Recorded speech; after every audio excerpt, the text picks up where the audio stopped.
الحمد لله مدبر الأمور مسلم الأقدار الفائز لما يريد بمهل المسيرة والاختيار. نشهد أن لا إله إلا الله وحده لا شريك له الواحد القهار، ونشهد أن سيدنا محمد رسوله الذي بدونه أسرقت الأنوار، صلى الله عليه وسلم وعلى آله الأطهار وصحابته الكرام بر الأخيار. أما بعد فيا أيها الناس، هذا شهركم ربيع الذي بدا فيه للوجود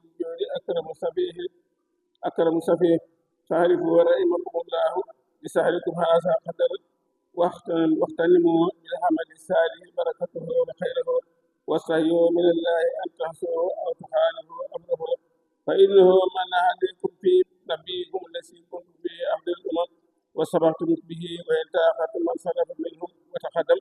قال تعالى: كنتم خير أمة أخرجت للناس أتأمرون بالمعروف وتنهون عن المنكر وتؤمنون بالله.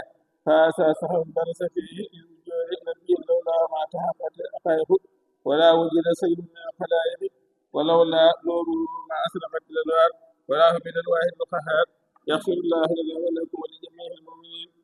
الحمد لله الذي أكرم آل بيت السرير بالنسب الطيب الطاهر، وهباه بالأسد الواجه الطائر، والصلاة والسلام على سيدنا محمد وعلى آله الناهي بقوله تعالى: واعتصموا بأمر الله جميعا ولا تفرقوا. أما بعد فيا عباد الله، إن العاقل من التزم وصية التي وصى بها سبحانه جميع عباده، فقال: ولقد وصينا الذين أوتوا الكتاب من قبلكم وإياكم أن اتقوا الله، فاتخذوا تقوى مسلكا ومتجرا، وحملا ليوم تجد فيه كل نفس ما حملت من خير مهدرا.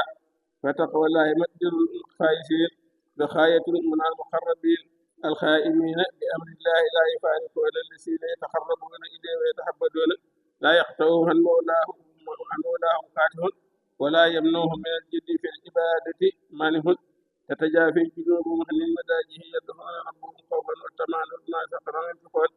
اللهم انفعنا بمحبة أهل البيت الكرام، والخيام بما يجب لهم من التحسين والاحترام، مع أن محبتهم فرض أكيد على الأحياء وساتر في صحة الإيمان. يغفر الله لي ولكم ولجميع المؤمنين. اللهم اجعلنا من المتقين الذين تقبل منهم، ولا تجعلنا من الذين درسهم في الحياة الدنيا وهم يحسبون أنهم يحسنون، ولا تحرمنا أجر أجره بعد أجر خيره. اللهم لا تجعل الدنيا أكبر أمنا ولا مبلغ علمنا ولا بعد رغبتنا، ولا تسلط علينا من لا يرحمنا يا ذا الجلال والإكرام. يغفر الله لنا ولكم ولجميع المؤمنين. suñu borom doole saxal ci jëfi ndigal bi wattane ko tere bi. màggal gàmmu gi suñu borom dogal na jàll na, liñ ci doon def lépp da yàlla suñu borom nangu, ndax maanaam ab jàmm moom mu weesu maanaam bu ndigalu borom dikkee lam ca man lépp mu fas ko def lu mu ci mën mu yéene ko. koo xam ne ki yàlla dogal na nga jëf nag ba la nga def lépp maanaam la nga man lépp nga def ko mottalee ko yéene, loolu moo ab jàmm ko weesu. ndax suñu borom bu dee tàbbal doomu aadama, bu dee tàbbal nit àjjana maa da ko tàbbal ci jëfe ci kese, maanaam yéene jël leen lay fam, ndax maanaam képp koo xam ne ki yaa ngi def lu baax rek loo jëf-jëf rek am na loo yéene loo xam ne mënoo koo jëf. kon suñu borom day fam jëf joojee bu jeexee tàkk mu fam yéene li nga xam moom du yem kenn, mu boole ko yërmande mu tàbbal ni mais sawara itam kenn mënta jëf lu la ci yóbbu. waaye koo xam ne ki yàlla dogal na maanaam ngay def noonu di ko def te xam la ngay def ci noonu lépp la nga am ci sa xol ci def lu bon moo fopp la nga feeñal.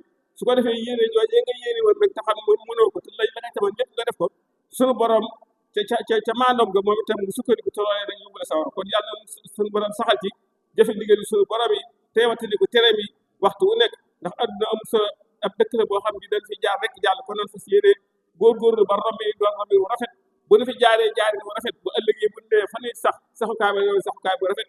kon nag yàlla suñu borom saxal nu yéene aw yi waxtu wu nekk tey di ko jëf tey di ko wax sax ci daal. yaxfirullahu lana wa lakum wa li jamiil mu'minin.